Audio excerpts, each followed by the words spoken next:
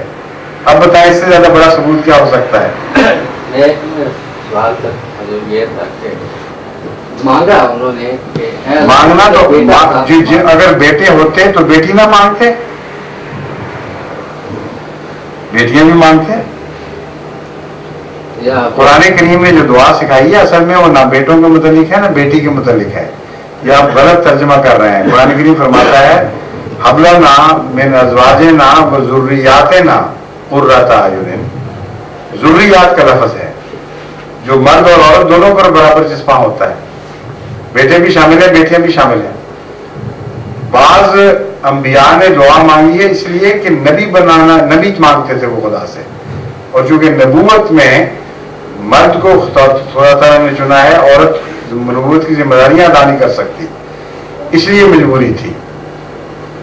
پھر حضرت مریم کی والدہ نے کیا دعا مانگی تھی، ملا کیا؟ وہاں بھی یہی سبق ہے. لیس الذکر کالانثی. اللہ نے فرمایا کہ اللہ جانتا ہے اور تم جس قسم کا لڑکا مانگتی تھی اس سے لڑکی افضل ہے، یہ جواب دیا ہے. تو اس لیے مذہب کی طرف غلط باتیں نہ منسوخ کریں. دعا بعض انبیاء نے مانگی ہے، اس سے کوئی انکار نہیں، لیکن جو خدا نے ہمیں دعا سکھائی ہے اس میں لڑکے مانگنے کی دعا نہیں ہے، اس میں نیک ذریت مانگنے کی دعا ہے. سمجھ گئے؟ اور آپ جواب اگر آپ کو یاد رہے تو کچھ نہ کچھ بتا دیں. Frågan var att vi ser enligt islam man och kvinna har samma rättigheter och de är samma, men ändå vi önskar att ha en pojke ofta istället för att ha en flicka. Hazur svarade den här frågan är att Muhammad sallallahu alaihi wasallam, den som var käraste till Gud, hade inte någon pojke, hade bara flickor, och de pojkar som han fått dog i barndom.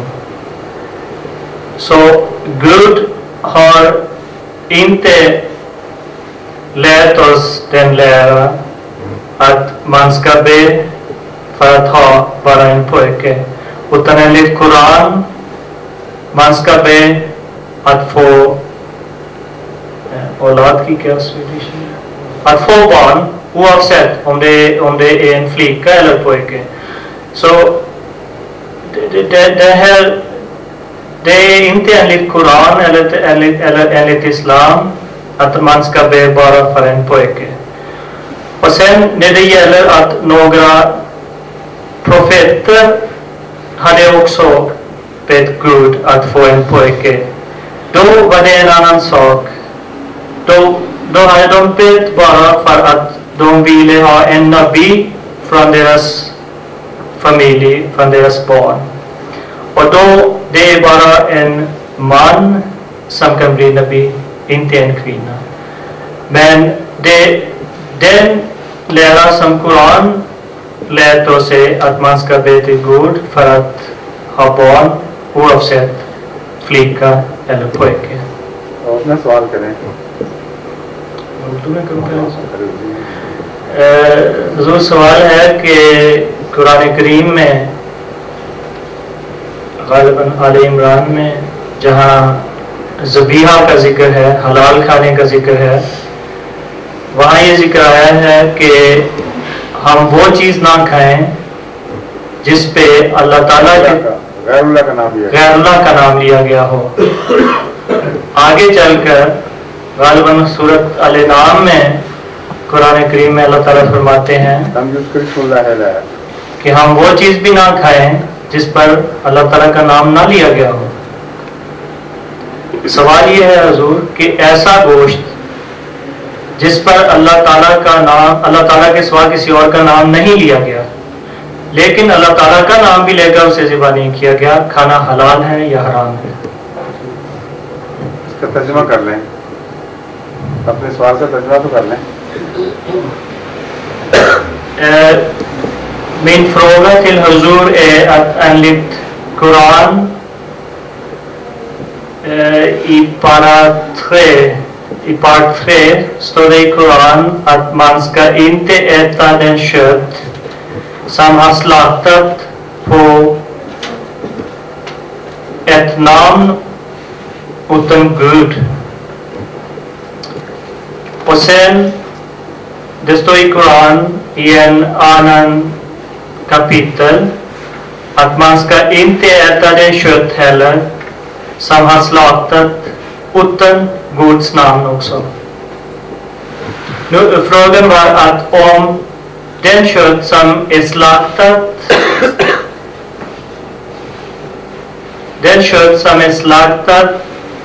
utan Guds namn är halal för en muslim äta den eller inte. یہ دونوں آیات ایک دوسرے کے منافی یا مخالف نہیں ہیں، بلکہ ایک دوسرے کی روشنی میں نسبتاً زیادہ وسیع مضمون سمجھ آ جاتا ہے. پہلی آیت جس کی طرف آپ نے اشارہ کیا ہے اس سے مطلب پتہ چلتا ہے کہ اللہ کے سوا کسی کے نام پر اگر کوئی چیز ذبح کر دی جائے تو خدا کے ماننے والے اس کو ہاتھ بھی نہ لگائیں، اور یہ شرط نہیں ہے کہ اگر بسم اللہ پڑھ لو تو پھر اس کو کھانا جائز ہو جائے گا. کلیتاً حرام ہے. وہ ایسی چیزیں جیسے مردار حرام ہو جاتا ہے بسم اللہ پڑھ کے، وہ حلال نہیں ہو سکتا، یا چوٹ لگ کے مرا ہوا جانور حرام ہو جاتا ہے، یہ سور حرام ہے، وہ اس درجے میں چلی جاتی ہے. دوسری چیزیں وہ ہیں جن کو جو نیوٹرل ہیں، مثلا گوشت کو کاٹا گیا ہے انسان کے استعمال کے لیے، خون بہایا گیا، مردار کی شرط نہیں ہے، لیکن مارنے والے نے اللہ کا نام نہیں لیا، یہ ہے لم یوز کر بسم اللہ علیہا، یہ اس قسم میں آ جاتی ہے. اس کے مطابق آن حضرت صلی اللہ علیہ وسلم نے فرمایا کہ اگر کھانے والا کھانے سے پہلے خود بسم اللہ پڑھ لے تو حلال کے بعد بھی اس پر بسم اللہ پڑھی جا سکتی ہے، کیونکہ اس سے پہلے غلط نیت شامل نہیں تھی، اس لیے وہ نیوٹرل درجہ رکھتی ہے. چنانچہ حضرت عائشہ صدیقہ رضی اللہ تعالیٰ عنہ کی روایت ہے جو بخاری میں درج ہے کہ ایسا گوشت آتا تھا جس کے متعلق ہم نہیں کہہ سکتے تھے کہ وہ اسلامی طریقے کے مطابق ذبح ہوا ہے یا نہیں، بسم اللہ کسی نے پڑھی ہے کہ نہیں. رسول کریم صلی اللہ علیہ وسلم کی ہدایت تھی کہ تم بسم اللہ پڑھ لیا کرو اور وہ گوشت جائز ہو جائے گا. اس لیے جب رسول کریم صلی اللہ علیہ وسلم نے خود تشریف فرما دی جن پر قرآن نازل ہوا ہے تو کسی بحث اور جھگڑے کا سوال ہی باقی نہیں رہتا.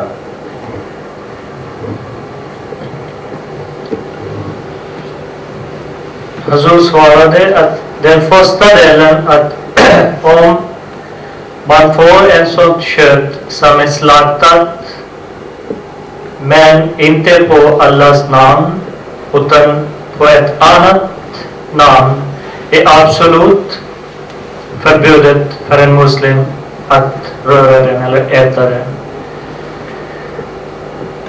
Det var den första frågan, eller den första bit av frågan. Den andra frågan var att den kött som är slaktat utan någon namn, inte Allahs namn, inte något annat namn, utan bara slaktat för att människorna ska äta den. Hazur berättade en hadis enligt Hazrat Aisha